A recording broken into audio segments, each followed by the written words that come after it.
¿Qué tal, amigos? Bienvenidos a Visión 360. Hoy, cicatrices abiertas, las del barrio La Dolorosa en Manta, que en 1996 vio caer un avión que causó 32 muertes. Además, conoceremos la historia de decenas de familias que desde hace más de 40 años viven junto a un vecino silencioso y a veces peligroso. También, tras años de descuido, Ecuador está haciendo un gran esfuerzo por buscar, cuidar y organizar su historia audiovisual. Esto es Visión 360. Aquí empezamos.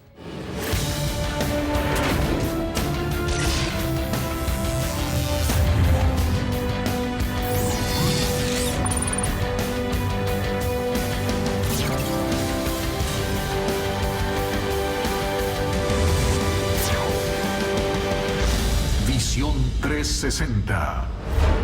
Hace 18 años, un tranquilo vecindario de la ciudad de Manta fue trastocado por la tragedia y el terror. Un avión de carga se estrelló contra la pared lateral de una iglesia. 32 personas murieron y un sinnúmero quedaron heridas. En algunos casos, las cicatrices emocionales aún siguen abiertas. María Cecilia Largacha, con la producción de Iván Maestre y las imágenes de Tito Mite y Javier Pincay, nos lleva de vuelta a esa noche de 1996, cuando en el barrio La Dolorosa ocurrió uno de los peores accidentes aéreos en la historia del Ecuador.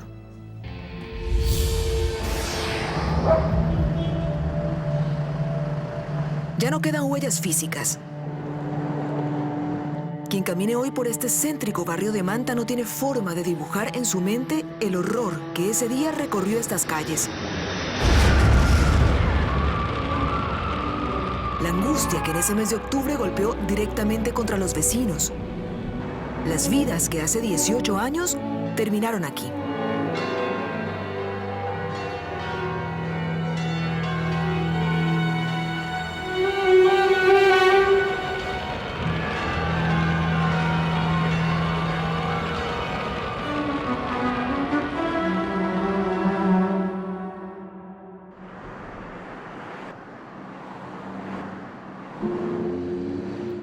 En el centro de Manta.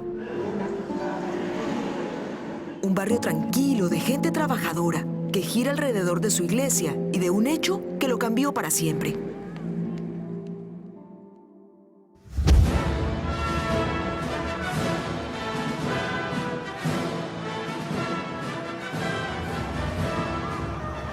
Interrumpimos nuestra programación para informar sobre un hecho de última hora.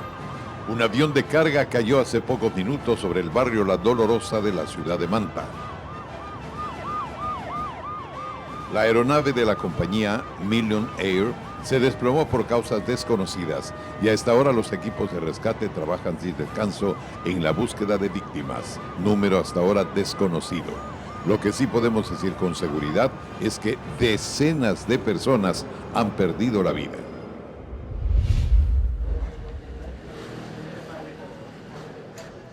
Mi nombre es Lorena Medranda. Hace 18 años fui una de las víctimas de la caída del avión. Relatar lo que a uno le pasó no es fácil. Era roja la calle y mi mami dice, salvamos. Cuando ella abre la puerta, encuentra un pedazo de avión prendido. ¿Qué pasó? ¿Qué nos pasó, no?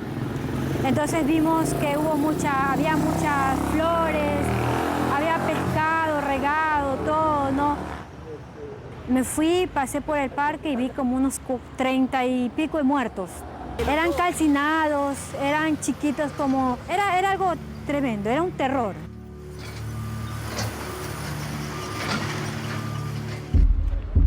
Este cuartel de bomberos del Manta actual no se parece en nada al de 1996. El coronel Rezabala cuenta que en esa época trabajaban con lo que tenían, y lo que tenían no era mucho. Alcanzaba tal vez para controlar un incendio en una vivienda, pero nunca para hacerle frente a algo como esto. Simplemente la ciudad quedó oscura, todo el mundo corría, no sabíamos qué era. Todo el mundo decía que se estaba quemando una casa. No teníamos la herramienta de trabajo, sinceramente, para trabajar. Solamente nos movía el deber de ser bombero voluntario, el espíritu del voluntariado, tratar de recuperar a las personas que estaban atrapadas. Me recuerdo de esa noche fatídica, Una de las turbinas se desprende el avión, que estaba en una casa junto a la iglesia, sobre el costado derecho la turbina se incrusta dentro de la casa. Nosotros procedimos a recuperar un cadáver. En un momento dado se me resbala el pie y ¿qué pasa? Lo lamentable es que me saco la piel del Señor, la piel de Él se vive conmigo. Una cosa que verdaderamente nunca la podré olvidar, jamás podré olvidar aquella noche fatídica.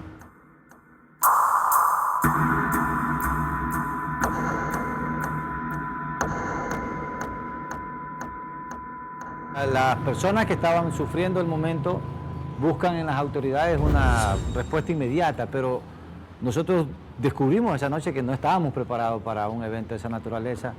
No había suficientes unidades de ambulancias, la unidad de quemados en el hospital estaba en el 5º piso y no había ascensores, no teníamos suficientes carros de bomberos, bueno, no estábamos preparados. Jorge Zambrano es hoy el alcalde de Manta y también lo era cuando el avión cayó. Tenía yo 1 mes y medio, creo, de alcalde. Se aprendió una lección.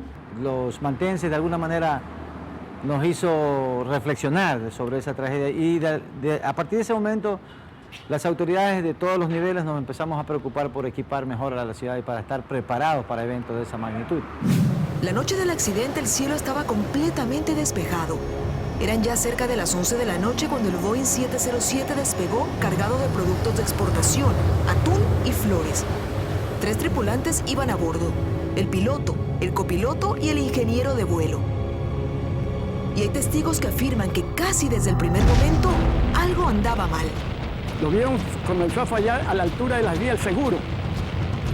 Ya botaba candela uno de los motores. Había gran posibilidad de estrellarse contra el Colegio 5 de Junio que estaba lleno de estudiantes a esa hora. Hay una colina, hay un barrio alto, entonces ahí los vecinos de mi sector las vieron salir de abajo, levantarse, se elevó. Antes de estrellarse, las alas pasaron del avión en medio de 2 casas, ahí se da contra la iglesia. Y el avión, producto de eso, pues todo su fuselaje, las alas, pasaron por encima de la estructura que quedó en ese momento y cayeron en lo que es ahorita la avenida 22. Ahí quedaron regados los pelos, pescados, parte de la ala, parte de la panza del avión, todo. El avión entró en medio de esos 2 edificios y ahí se estrella contra la pared de la iglesia de la Dolorosa. Contra esta pared, así más, a la altura de esta pared. Soy Timochenko Chávez García, fotógrafo, y hace 18 años, el 22 de octubre de 1996, estuve aquí en este sitio para informar del accidente de la Million Air.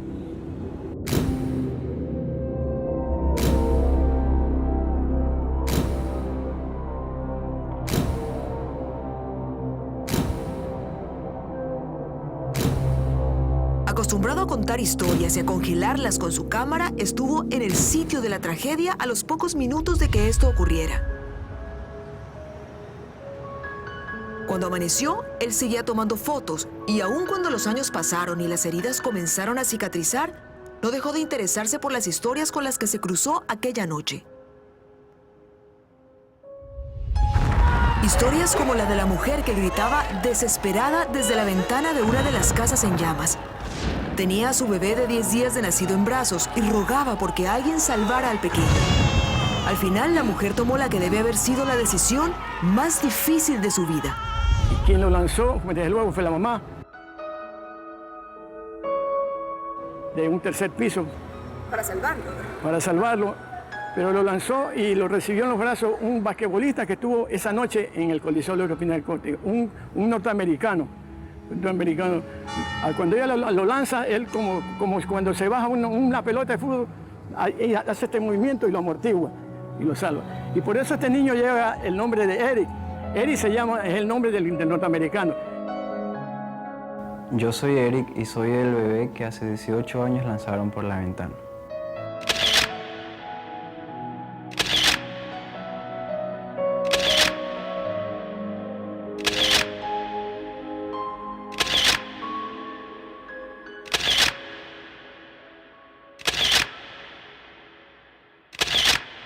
Mi familia me ha contado que cuando yo era bebé hubo un accidente y que el avión cayó en la iglesia y el motor del avión, o sea, las turbinas del avión cayeron en mi casa.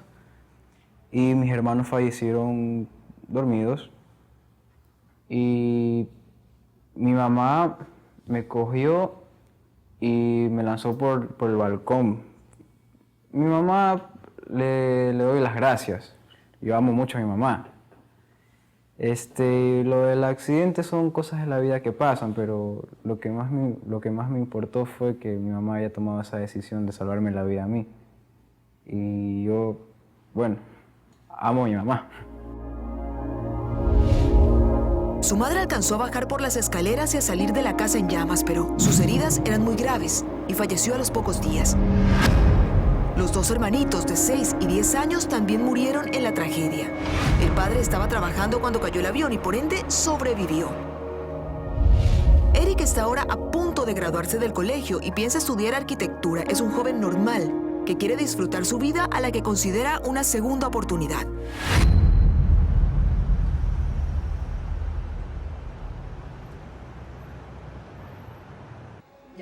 Yo soy la doctora Mercedes Ortiz y soy una moradora de este barrio y me tocó vivir la tragedia hace 18 años.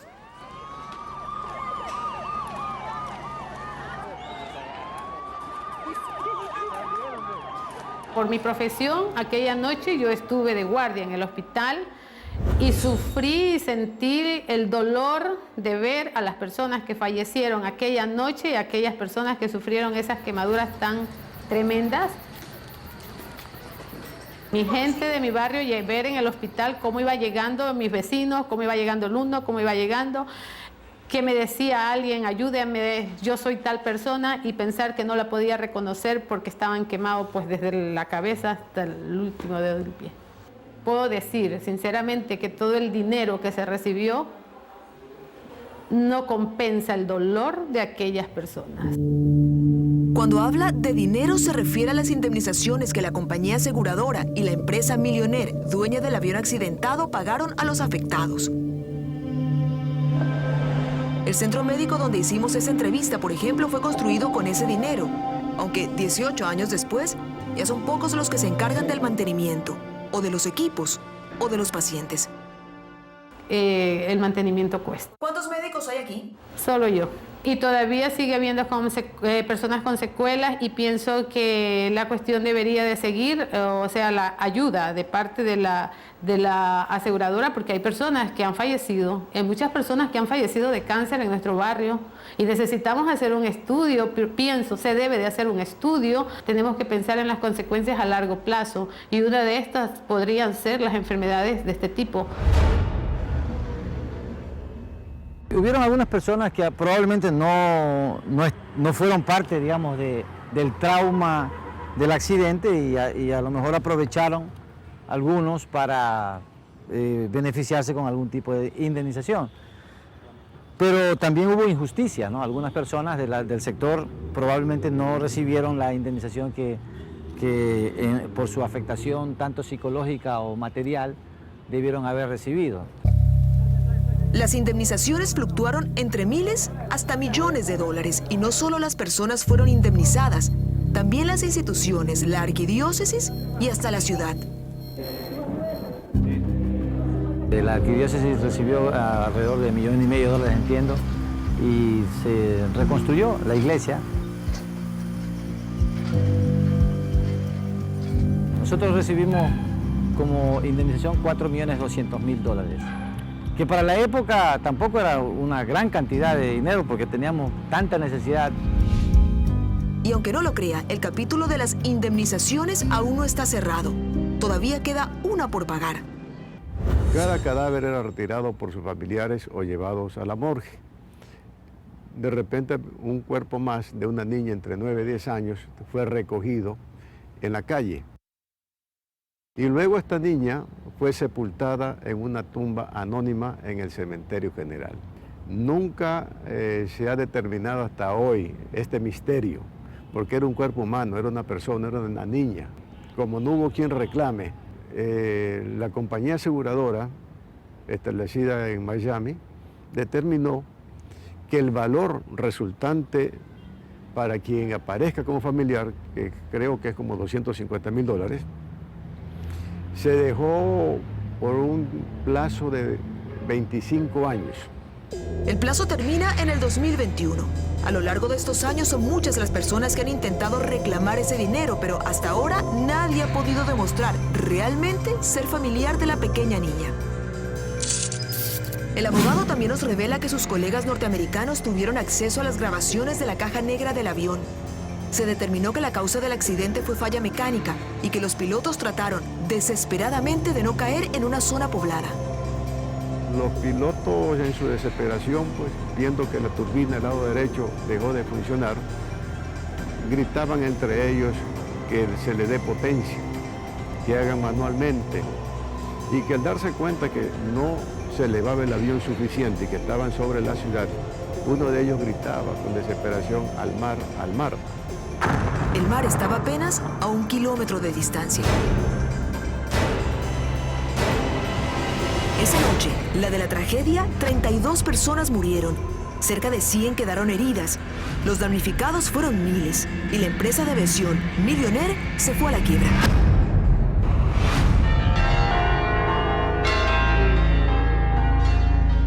Dentro de la iglesia, donde se recibió el impacto frontal del avión, el párroco Gabriel León falleció al instante y todo lo que se veía eran ruinas y destrucción.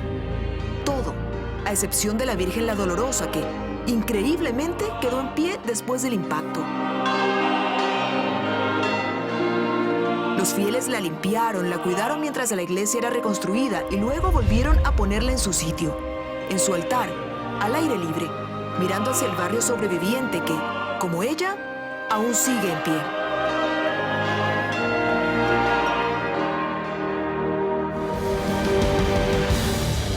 Enseguida, un recorrido por el sistema del oleoducto transecuatoriano SOTE. Conoceremos a sus vecinos. Ya volvemos, esto es Visión 360.